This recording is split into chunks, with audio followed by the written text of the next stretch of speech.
En este video vamos a empezar a preparar todos los datos que vamos a ocupar para llevar a la práctica el proceso de clustering.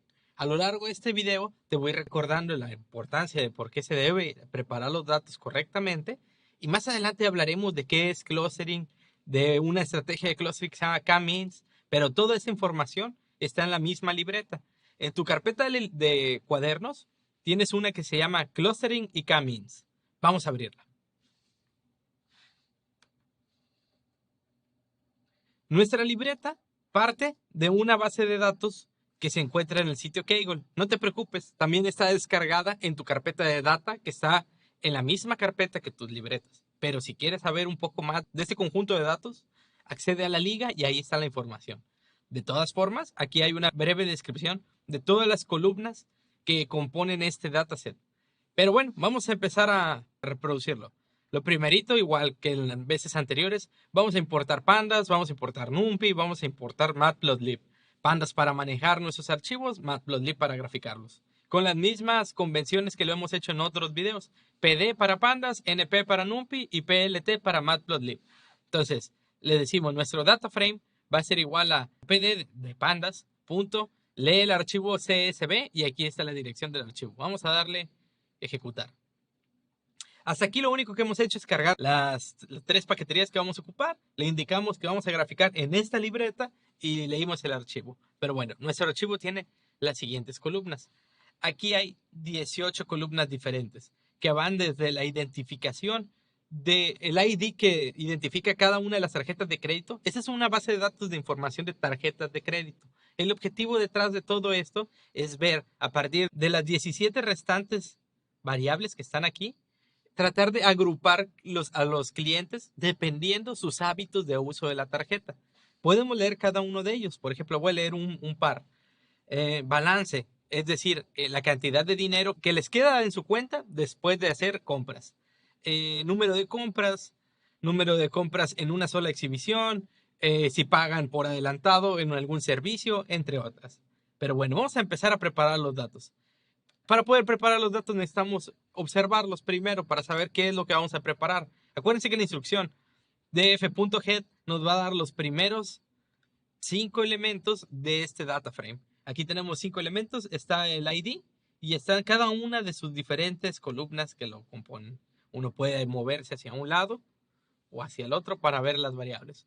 Recuerden que si aquí le especifican un número, por ejemplo 10, mostrará 10 elementos en lugar de 5.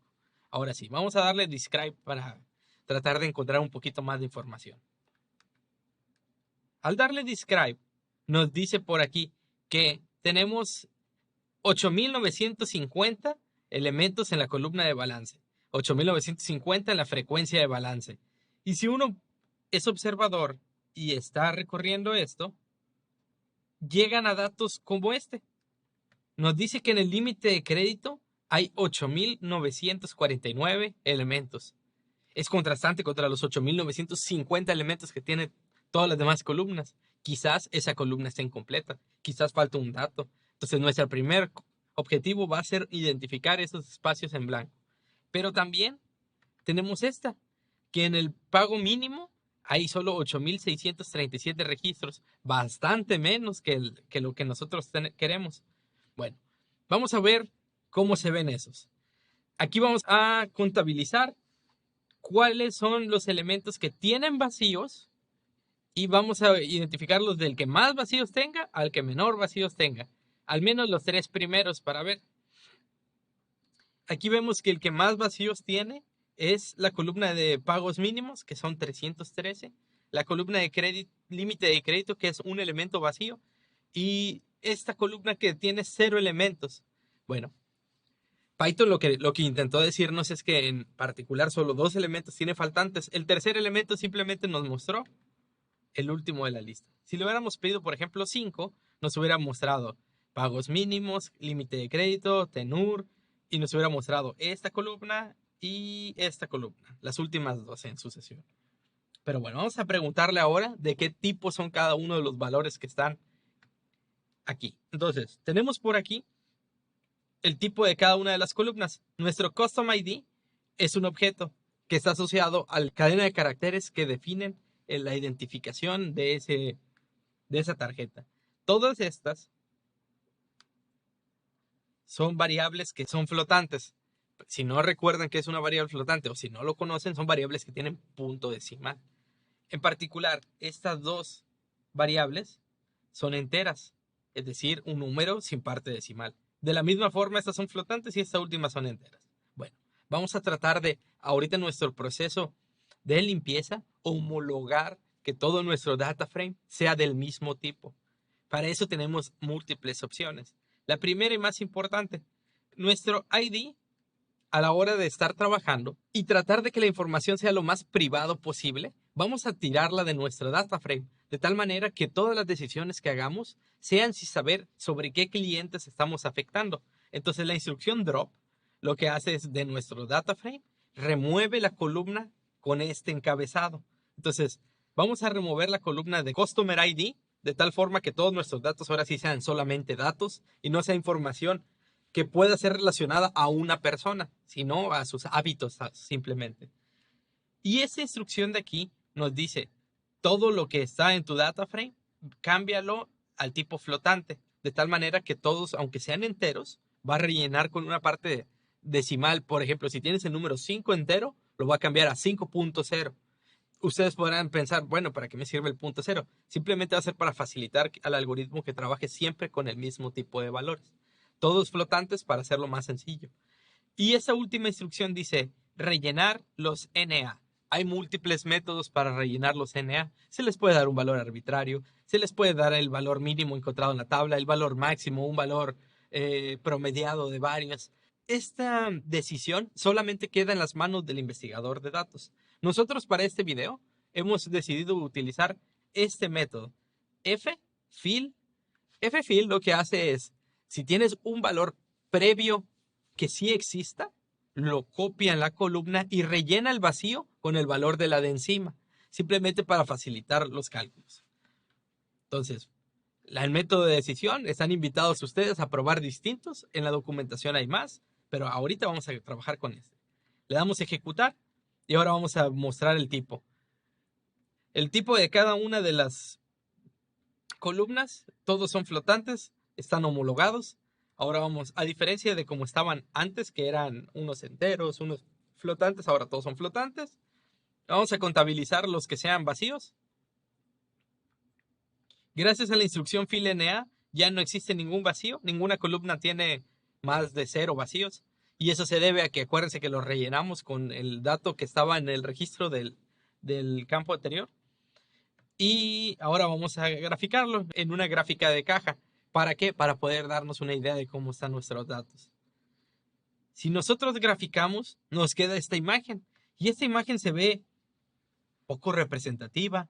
¿Por qué? Fíjense, hasta acá arriba tenemos el número 80,000 y abajo 0. Y esta caja está muy pegada a 0. Esta caja también, esta también. Excepto esta caja está muy despegada. Cada una de estas variables tiene una escala diferente. Si todas las graficamos dentro de la misma escala, pues se vería poco representativo o se vería mal, como en este caso. Tenemos alternativas. La primera alternativa es ocupar una escala logarítmica. Fíjense, aquí la diferencia está en que mandamos imprimir directamente el boxplot del data frame y acá, ocupando NumPy, pudimos ocupar la opción logaritmo. Para los que saben matemáticas, el logaritmo de 0 no está definido. Entonces, si alguno de nuestros datos de nuestro data frame es 0, a la hora de graficar nos va a marcar ahí una función que con error nos va a decir, hay un error matemático que impide que yo grafique eso. Por eso ven esa consideración. No estamos sacando directamente el logaritmo del data frame, sino que estamos haciendo 1 más el valor del data frame. Vamos a ver cómo se vería graficado esto. Ya nos da cajas adecuadas a un valor de 0 a 10, donde ya puedes más o menos identificar ahora sí en la misma escala todas las variables. Pero bueno, vamos a seguir trabajando con estos datos y para poder trabajarlos en el algoritmo de clustering que vamos a usar más adelante, vamos a respaldar nuestra data en una nueva variable. Pero esta variable va a tener la característica que en lugar de ser datos representados en términos de la variable que están midiendo, van a ser datos normalizados. Y todos esos datos van a ser pasados a una escala de -1 a 1. En videos anteriores ocupamos otro tipo de normalización, que era la min-max, que normalizaba de 0 a 1. Ahora, en particular, por cómo funciona el algoritmo de clustering que vamos a estar trabajando, vamos a ocupar una normalización de -1 a 1. Esa normalización la vamos a encontrar en esta sección. Vamos a decirle de la paquetería sklearn preprocessing, vamos a importar el standard scaler y el normalize. Con el standard scaler vamos a estandarizar la data, vamos a generar una variable que se llama scalar y vamos a ahí asignarle el standard scaler. Y a scalar vamos a hacer una transformación de nuestros datos del data frame y después vamos a normalizar esos datos.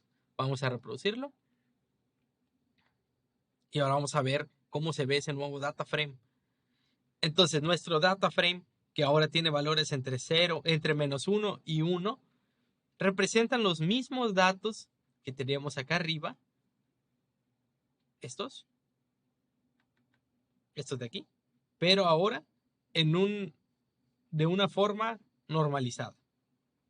En nuestro siguiente video explicaremos qué es el clustering y que ya va a ser posible hacerlo gracias a que tenemos nuestros datos limpios, de vacíos, estandarizados en el tipo de datos que son.